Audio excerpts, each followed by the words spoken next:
This is Franchise Today, brought to you by FRM Solutions, providers of the best-in-class software solutions for franchise relationship management. Franchise Today is your destination for weekly information, conversations, and interviews with accomplished industry leaders, all of whom share best practices for sustainable growth and sensible franchising. Here now, your host, Stan Friedman, to kick off this week's podcast. Today is Wednesday, November 16th. I'm Stan Friedman, and this is Franchise Today. Well, thanks for indulging my absence for 2 consecutive weeks. One, to recover from whatever the virus was that was circulating, and then last week, as my time spent in preparation for the podcast was redirected to planning for and enjoying the wedding of my one and only son. A fine affair it was, and a great time seemed to be had by one and all. So now, while Michael and Megan are frolicking around Italy enjoying great food and fine wine, duty-bound, I'm back here today to present my interview with Jeremy Morgan, CEO of WellBiz Brands, the franchisors of Amazing Lash, Drybar, Elements Massage, Fitness Together, and Radiant Waxing. And a fine interview it is. So, don't go anywhere. I'll be back in just a minute or two, and Jeremy will join me to talk about it all. But first, this quick timeout. Franchise Today will be right back, but first, a word from our sponsors. Franchisors of restaurants, bars, and grills, and multi-unit franchisees. Listen up. This message is for you. If you're looking to engage guests, elevate profits, and enhance your customer experience, Atmosphere TV is the answer. What's Atmosphere, you ask? Atmosphere is the world's #1 streaming TV service for businesses, here to help you make more and save big on overpriced cable packages. Atmosphere provides you with a free programming option, bringing more than 60 ultra-engaging audio-optional channels designed to please customers and increase their average ticket. So, how does it work? Well, it's easy. Upon sign-on, Atmosphere sends you a free device, loaded with over 60 channels of eye-grabbing entertainment. From news and sports to viral videos and fuzzy animals, every channel is family-friendly and designed to keep your customers happy and engaged. Plus, thanks to Atmosphere's 100% audio-optional format, the programming is perfect for any setting, no matter how loud or busy. Atmosphere isn't limited to restaurants or bars either. Any business with a TV screen can benefit from better entertainment. So stop playing and paying overpriced cable. Go with free TV instead. Chiropractors, doctors, dentists, auto shops, anyone with TV in their waiting rooms can jump on this amazing offer. Just go to atmosphere.tv/sign-up and use the code FRANCHISE, and Atmosphere will waive the usual one-time $99 activation fee for your free-to-stream device. Visit Atmosphere online at atmosphere.tv, and remember, use the code FRANCHISE to waive your one-time activation fee. Visit atmosphere.tv to elevate your franchise's entertainment experience today. Jeremy Morgan is the Chief Executive Officer for WellBiz Brands, the pre-eminent beauty and wellness franchise portfolio, including Drybar, Amazing Lash Studios, Radiant Waxing, Elements Massage, and Fitness Together. Boasting some nearly 250,000 members and $500 million in system-wide sales, across the 900 locations of their collective brands, WellBiz Brands is the leading franchisor of products and services catering to the needs of affluent women. As CEO, Jeremy has spearheaded the M&A agenda for WellBiz Brands, acquiring brands. Under his leadership, the company has created a world-class membership ecosystem for their franchisees, while also building expertise in supply chain management, e-commerce, and product innovation. His influence and vision have helped the company earn national recognition on lists such as the Inc. 5000 Fastest Growing Companies and Entrepreneurs Franchise 500. Jeremy Morgan, welcome to Franchise Today. It's great to be here, Stan. Thanks for having me. Appreciate the opportunity to have a conversation with you in these times where we're seeing such amazing changes in the world of franchising. Some of it may be post-COVID related, but I think some of this consolidation of brands and portfolios started to amass much before COVID even knocked on our doors. So we're going to unpack a whole lot of that today and talk with you about what that looks like at WellBiz Brands. What we're going to do first is do what I always do, and that is to ask ask my guests to take us back in time. And because franchising is such an unintentional way of doing business, unless your last name is Dwyer or maybe Titus, we don't get into franchising intentionally. It kind of finds us. So why don't you tell us when that was and what that looked like for you? Well, for sure, my career path probably mirrors a lot of other franchise executives. Certainly a bit of an unintentional way of getting into franchising. I started my career as an investment banker at JP Morgan Chase and then became a strategy consultant at Bain & Company. In 2009, I was interested in leaving Chicago and moving to Colorado and was really, really interested in consumer-oriented businesses, whether that be retail or product or even consumer technology, and got introduced to what was then a startup brand called Smashburger, which was competing in the better burger category and had about 24 units or so at the time. Ultimately fell in love with the brand. My wife and I moved out to Colorado, and I joined Smashburger first as a VP of strategy and then became the head of marketing there. Smashburger was both franchised and corporate owned units. About half of the units were corporate owned and about half of them were franchised with really experienced restaurant operators around the country. And that was my first foray into franchising. Really fell in love with the food industry, really fell in love with the relationship aspect of franchising. Was at Smashburger for 4 years, then did a restaurant startup for a little bit before I joined WellBiz Brands as the CEO of Elements Massage, and then took over the broader portfolio a couple of years later. Quite a rich background. And we don't see enough of that, or we hadn't, I should say, in past years. I think now, as private equity has gotten more deeply involved in the franchise business model, there seemed to be more of your profile than less, which early days was just not the case. You didn't find many MBAs in franchising. You didn't find many advanced business degrees in franchising. You found a lot of people like me that did development and somehow figured out how to make a career out of it. But I think franchising has grown up. What's that look like to you? Well, it looks like several things. There's certainly, as you mentioned, a lot more sophisticated capital, which I think is exciting for founders as potential for exits and great outcomes financially have increased.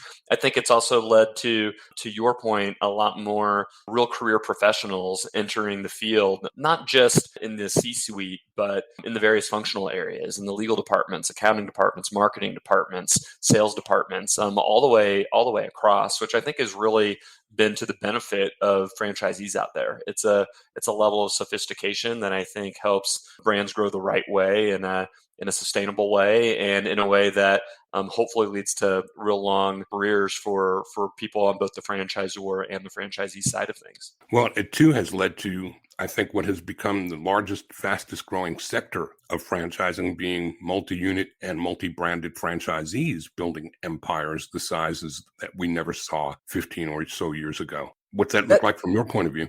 Yeah, that's exactly right. I think that, ultimately the franchising industry has a few different verticals, and there's quite a level of sophistication in restaurants, in hotels, and then there's a little bit of everybody else. And I think that includes the categories that we play in at WellBiz Brands, which is personal services and beauty and wellness. But you've seen a lot of growth in these multi-unit brand platforms, whether that be in personal services or home services or a few other categories along the way. And I think that in a lot of ways, we're following a path that's pretty well trod on the hotel and restaurant side of things, with bigger operators that are even more well capitalized, that are interested in multiple brands, that have a different level of approach to how they run their operations and how they look to grow, which I think is great for unit growth and great for employment opportunities and for consumers out there. So it's a win-win-win all the way around. What's the profile from the consumer perspective? Who's your target? So one of the things, there's several things that we look for at WellBiz Brands, and one of them is what you're keying in on. All of our brands focus in on a mass affluent female customer. So we define that as a woman with over $75,000 of household income.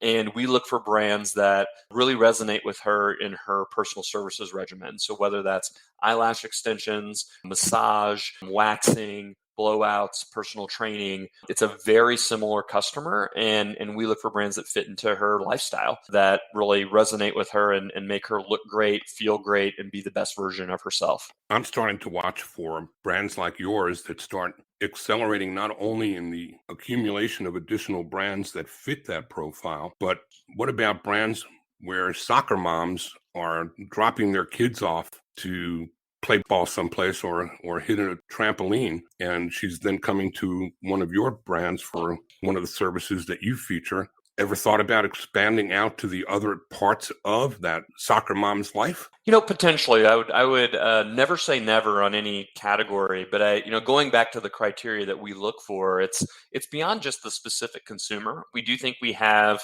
a real expertise in personal services, and we define that as a one-on-one service with another human. So whether that's with an esthetician or cosmetologist or massage therapist or personal trainer, you really have to go in and in a retail environment and have a one-on-one interaction with a licensed service provider. Beyond that, it's a highly recurring revenue model. So we focus on membership in a real deliberate way. Those recurring services that enable a membership program to be put around it, and how you develop a membership program that's good for the consumer and good for the business owner is part of our secret sauce. And ultimately, we love retail environments. These kind of 1,500, 2,000 square foot boxes out in the suburbs with this franchising focus kind of outlines the various things we look at. It's in some ways an oddly specific criteria, but it allows us to deliver value as a platform in a unique way to franchisees. So as we think about any one of those specific focus areas, there's a lot of different adjacencies that we could go after. We could go after things like fitness or kids in a more deliberate way. We could certainly look to grow outside of the U.S. in a different way. But for the time being, we've got a pretty large amount of opportunity ahead of us just within the categories the way we've defined them and the brands we're in. And so we're trying to stay. I like to keep the team really, really focused on the core, and the 5 brands we have really fit together nicely. So what did the world look like for you before COVID, and how much has it changed post-COVID?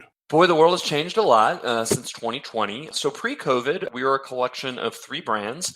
We had Fitness Together, which is our personal training brand. That really was the start of WellBiz. It started in the 80s, and Fitness Together acquired the rights to franchise Elements Massage in kind of the early 2000s and started franchising in 2007. I joined WellBiz Brands in 2017 as the CEO of Elements, as I mentioned before, and we acquired the rights to Amazing Lash Studio in 2018. So pre-pandemic, we had 3 brands under our umbrella. And going into COVID, we had really hit our stride. Same-store sales growth was really solid. The new franchise unit growth was fantastic. And being in the personal services brands, where literally part of the thesis is that our customers need to go in and see another human, as you can expect, COVID really took a toll. So everything closed 100% for at least a couple months, and then slowly reopened over the course of Q2 and Q3 of 2020. And we really took a lot of time to evaluate what opportunities there would be out here. We felt like we were able to navigate the pandemic as a business as well as anyone out there. It wasn't easy. It wasn't fun. But I think our franchisees ultimately were able to come out the other side in a stronger position than many other franchise shops. And we started to look at other founder-based brands that could benefit from the experience and expertise that we had at WellBiz. So we ended up doing 2 acquisitions in 2021. We first acquired Drybar, all the rights to the ability to franchise those units and all the existing units that they had. It was a brand that frankly was really struggling. They had real unfortunate geography, big focus in California, in Manhattan, and big urban centers that had more restrictions put on their ability to operate than other places. It was also a category that was really built on these wonderful occasions of being able to go out and do social events, bridal showers and weddings, or date night out, or occasions for the working woman coming into work and making sure she looks great for that board meeting. All of those occasions were severely diminished from the pandemic. And so it was really a brand or a concept that was hurting, even though they had built this just amazing brand, amazing affinity. And we saw it as a real opportunity to be able to add some value on some of the playbooks we had developed on how to open stronger, re-engage former stylists, re-engage former members. We thought there's a real opportunity to put a more robust membership program in place. And that thesis has really borne out, and Drybar is flourishing more than ever. The last brand we acquired in 2021 was Lunchbox Wax, which we've since rebranded to Radiant Waxing, which is the third largest waxing studio concept in the country, had really built a fantastic culture around their waxologists, the services that they had provided, and we felt like it had a big opportunity to accelerate growth, and in a category that has really shown a lot of opportunity in it over the long run. How have your franchisees and you with company stores, how have you fared through the labor challenges? You kind of touched on some of those being more maybe California oriented and regulation oriented. What about just the availability of labor? How do you satisfy a growing consumer market with a diminishing sized workforce? Well, so first of all, there's no question that consumer demand within our categories is really, really strong. I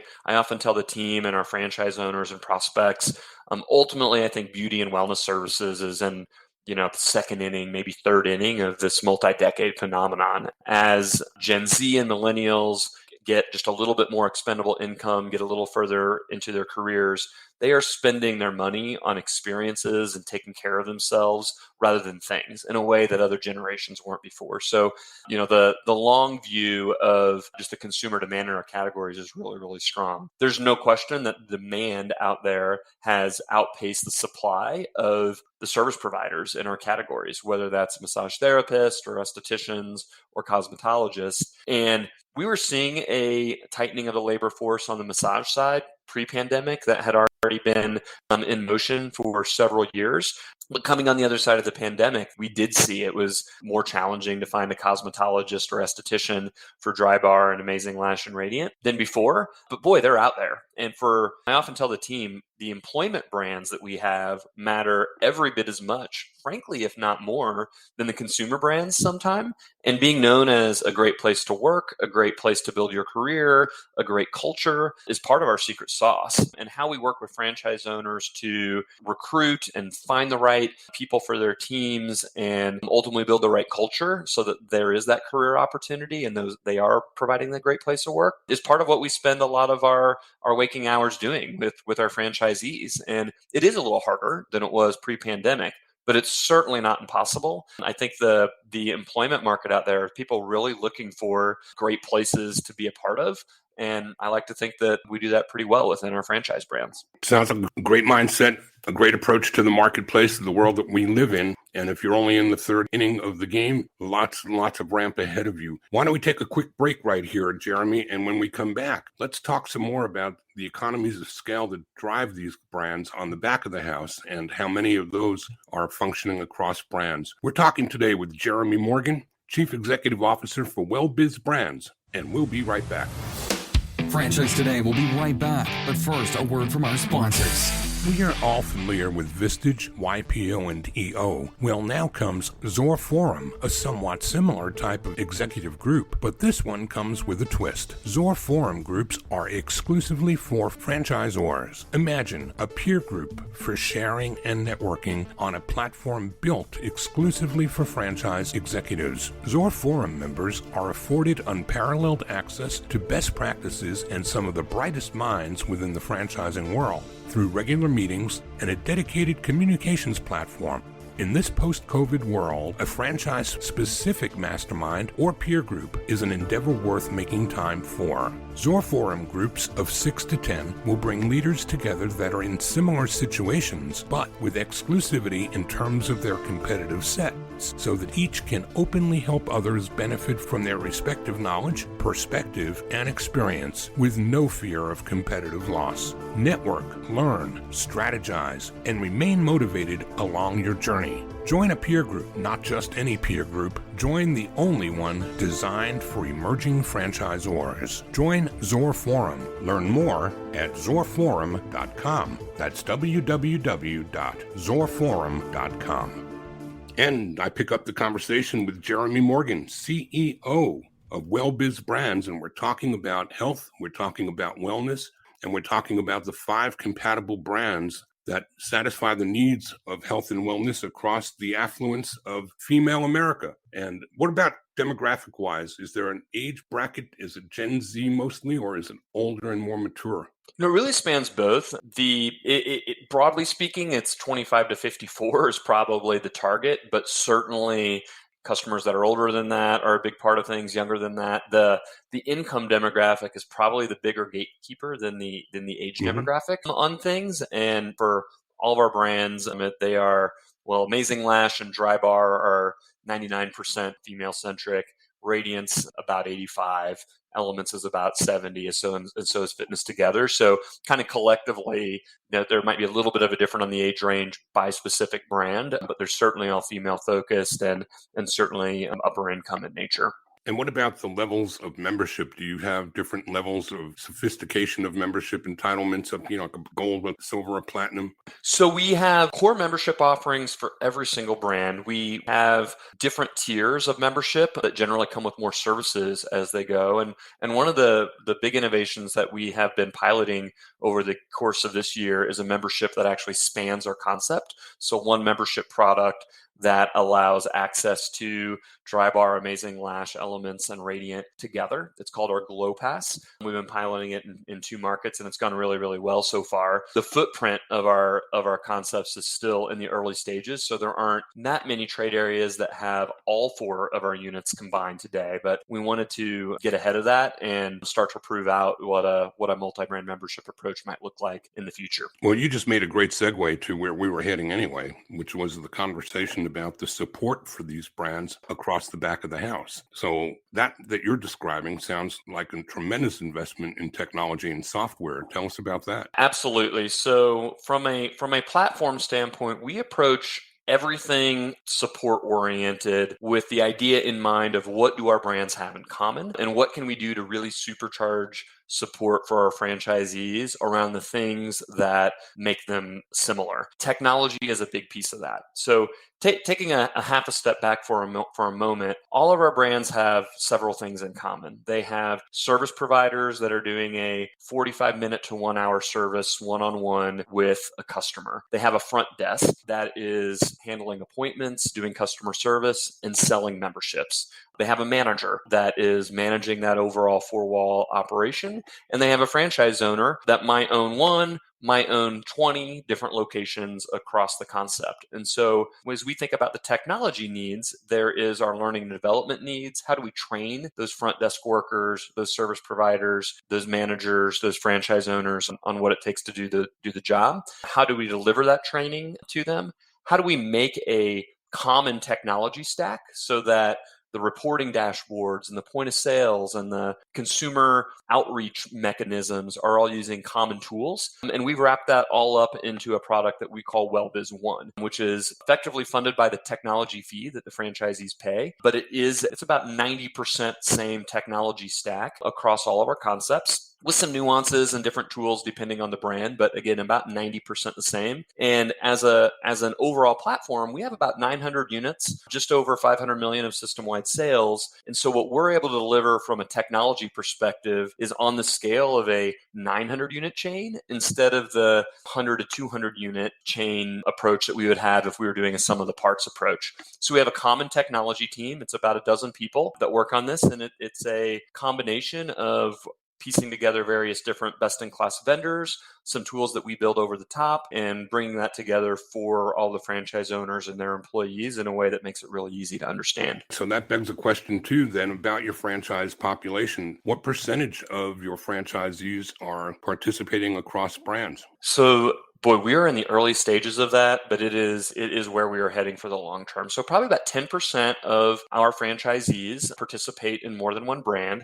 Now, keep in mind, 2 of our 5 brands have only been a part of the portfolio for about a year. And so we're just in the early stages of that cross-pollination, but some of our most successful multi-unit owners at Elements and Amazing Lash has started to cross over into Drybar and Radiant. We have also seen Drybar owners get involved in Amazing Lash and Radiant. We're seeing kind of all the various combinations come together. And as we think about how we deliver support, whether it be on the technology side, the marketing side, the operations front, or any back office piece, we know that our franchisees are moving towards this multi-brand approach, and our support needs to meet them on that. So as we think about how we support them, we know those franchise owners don't want 5 different versions of support. They want things to work the same. That's part of why the value proposition of why they're signing up with different franchise agreements across different brands with us. And we're evolving our our support model to be more platform centric versus brand specific so that we can really help enable that type of multi-brand franchisee growth. You've just identified why this is going to succeed for you as well as I think it will. Because what I hear from many multi-unit, multi-flagged franchisees as a point of frustration is that they are more savvy sometimes than are their franchisors. And it becomes a barrier or an obstacle when you slow me down as somebody who wants to be serviced as the empire builder that I am. I'm not here to duplicate or triplicate or quadruple efforts. I want one person to manage my relationship with me and across my brands. And those franchisors who get that, I think, are the ones that are winning big in that sphere of multi-brand, multi-unit franchising. So I think you're on the right track. Oh my gosh, what you've just described is exactly what we hear from our franchisees. And I think scale matters a lot. The ability to deliver what the franchisees are looking for there matter a lot, and having the level of expertise in order to give them a best-in-class version of digital marketing to a mass affluent female consumer is important. And trying to do that 4 different ways for 4 different brands is really missing out on a scale opportunity. It's the same thing as it pertains to technology. And from the franchisee's perspective, they want to be able to hire multi-unit managers that are going to oversee multiple concepts. Those multi-unit managers don't want to have to log into 4 different KPI systems or 4 different point of sales or have to think about 4 different marketing agencies that they have to go work with. They want to be able to deliver a great experience for the guest and hire their teams and manage the culture within their studios. And if they can focus on that part of things, they're going to be successful. And as the franchisor, if we're able to focus on our part, having the right infrastructure, having the right support, having the right kind of best-in-class tools in place, then we're going to be able to really accelerate growth for everybody involved. How do you survey the professional qualification of somebody who comes and applies for one of your brands and determine whether or not, beyond just financials, whether or not they would be qualified to perhaps do multiple brands or to do multiple units of a single brand? What are your different combinations of helping people determine what their best opportunity might look like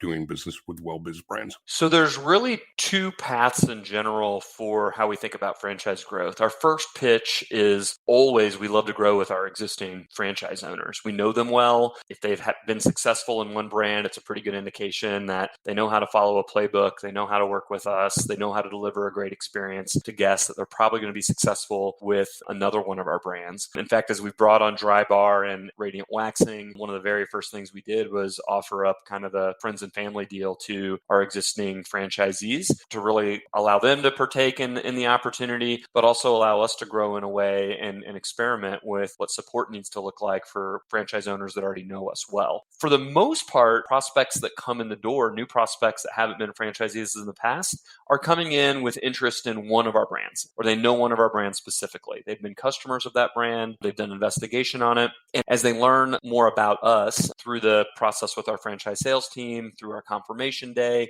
they learn a lot about our support model, the other brands we are a part of. And oftentimes that will potentially parlay into looking for a multi-brand territory. It's particularly appealing for franchise prospects that may not want to, may really be able to negotiate a singular lease with a landlord, or don't want to venture that far outside of their trade area where their home is. They can build a bigger empire for themselves without having to really spread out as far geographically with that common support model. So we're starting to see a lot more of that, which is exciting. And we're starting to lean in on leading with a multi-brand sales approach to our bigger, more sophisticated groups that are a bit more financially qualified or have a more robust balance sheet. If they have ability to build more units more quickly, typically a multi-brand approach is really appealing to them. You just hit me with a new word from my lexicon. I'm very familiar with Discovery Day and Decision Day. I've never heard Confirmation Day before. Very good. Well, you can probably imagine why we call it that, but it's ultimately confirmation in 2 ways, right? First of all, we really trust our franchise sales team. They do a great job of vetting candidates. They do a great job of explaining the value proposition, but it's always important that they meet the broader WellBiz team, the various prospects along the way. And it really is about confirming that these folks are the right fit for the concepts that they're in. And that goes both ways. It's about those prospects confirming that we're right for them as well. But our expectation is if you make it to confirmation day, that really this is like the last step before you're going to sign your franchise agreement imminently if you're accepted in, because all of the diligence has been done done at that point. You've met everybody. There shouldn't be much more to the process beyond let's get that franchise agreement going and let's get built. Let's get real estate searching and let's get off to the races. One last question on the development side. Well, maybe two last questions on the development side. You have one team I'm trusting that is selling across the brands, and do you work with brokers? Yeah, so I'll give you answers to both questions. So our development team broadly is certainly a shared service, like frankly most of our company, as you've probably gotten a sense of. We have development we really think about in a couple phases. There's the franchise sales team, there is the real estate team, there's the construction team, and there's a resales team as well. All of those work kind of brand agnostically. Our sales team specifically is 5 people, and they work both across all brands, and they actually don't focus on a specific geography. We expect our franchise salespeople to be able to work with prospects from around the country, and it's kind of first come, first serve. We do a bit of a round robin on various leads as they come in, and that keeps everybody hungry and everyone really understanding exactly how all of our brands operate. We have recently re-engaged with broker communities. Several of our brands previously were in broker networks. Some were, some weren't, but we have a chief development officer that joined us earlier in the year with a lot of great experience with broker networks. And we've recently re-engaged with several of those over the course of this quarter with the hope that we're kind of hitting 2023 with a head start, kind of full speed ahead, where we'll both be working with more organic inbound leads and the broker networks more aggressively in the future. The next question is the toughest question of the interview. No, I love it. Let's hear it. What have I not asked you, Jeremy, that you wished I might have?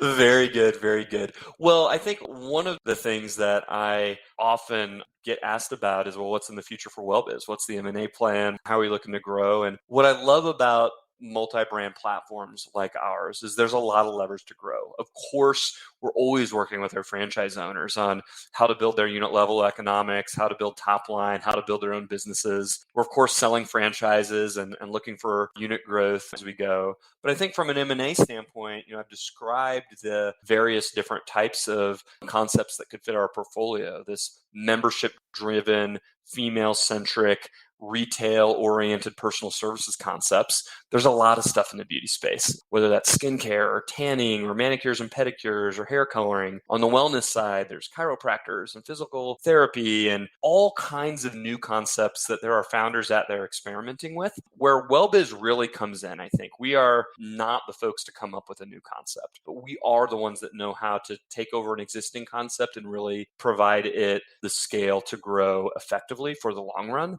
It's a real thing to get from 0 to 50 or 0 to 100 units. The founders that do that, I'm so envious of their creativity and ability to go do that. It's a whole nother thing to take it from 100 units to 500 units or 100 units to 1,000 units. And that's where WellBiz comes in. We're pretty opportunistic on the type of brands that we'll take a look at. But ultimately, based on this conversation, you probably have a sense of the different kinds of categories and different kinds of brands that would ultimately pique our interests. Also true. And as anybody who's been an operator knows, that tries to grow professional organizations to the levels that a corporation like yours takes WellBiz Brands, they quickly find out that operating is not the same as scaling, don't they?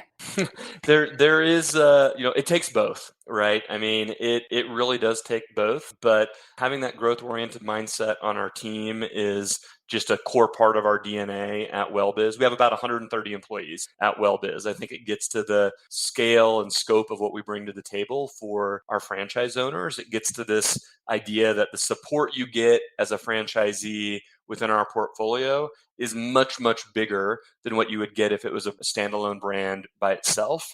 And, we really believe that ability of operating and scaling go hand in hand and becomes a win-win proposition for everybody involved. So the magic, though, is getting a founder to know when it's time and helping them understand that to go any further on their own would be employing the Peter principle, when just striving to reach your own level of incompetency instead of bringing in professional management. Could be well intended, but it's so detrimental to so many brands that never get to the place that you're going and have already arrived at, actually. They don't know that. They don't figure that out. It's a big part of our value proposition, I think. Ultimately, we have really sophisticated career professionals within leading every single function, whether that be our CTO or our controller or our general counsel or our CMO. And they have teams of 10, 15, 20 people each underneath them that are also career professionals that have kind of devoted their entire working life to being expert social media marketers or expert technologist. And I think for founders that are at 50 units or 100 units, you have some real tough choices to make. It is impossible to invest simultaneously in 6 or 7 different functions across the board. And it's also really challenging to get those real career professionals to be willing to come in. You end up generally with a team of generalists, people that know an awful lot about how the 4 walls work and are great relationship builders and can kind of keep the thing going. But that is the very thing that ultimately starts to get in the way when you go from 100 to 500 units. So for a founder that is interested in doing an exit, what WellBiz is able to provide is almost instantaneously all the infrastructure that a founder would have to figure out how to build and fund themselves. And look, some founders have been able to do that and are massive success stories, but it is a little bit of a needle in the haystack. There's not that many founder-driven concepts that have been able to get over 100 or 200 units. And it's because it's really, really hard. And I think it's a different part of the skill set ultimately. Coming up with this new big idea is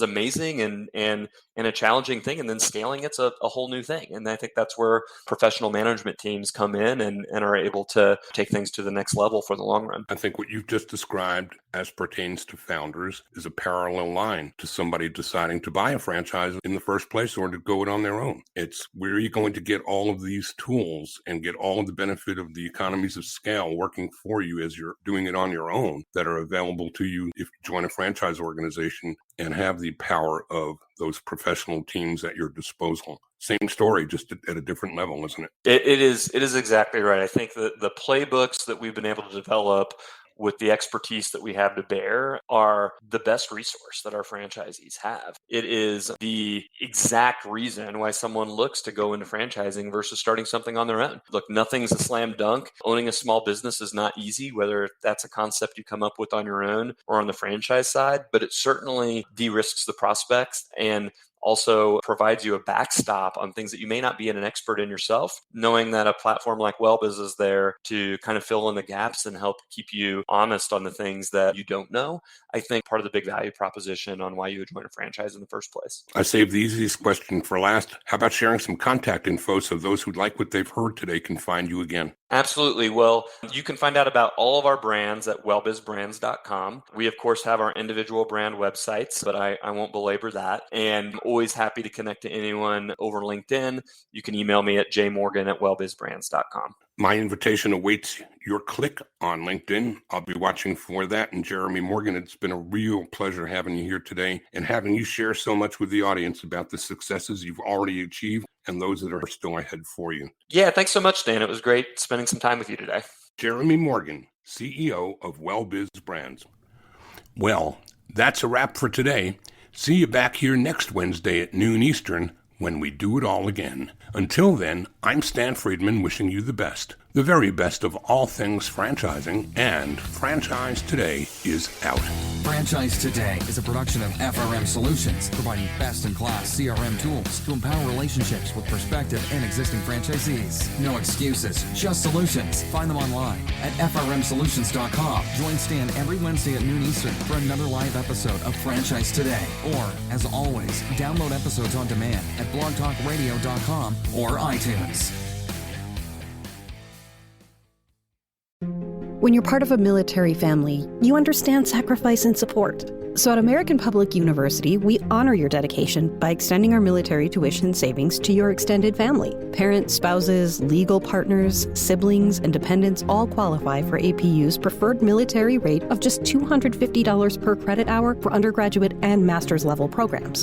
American Public University. Value for the whole family. Learn more at apu.apus.edu/military.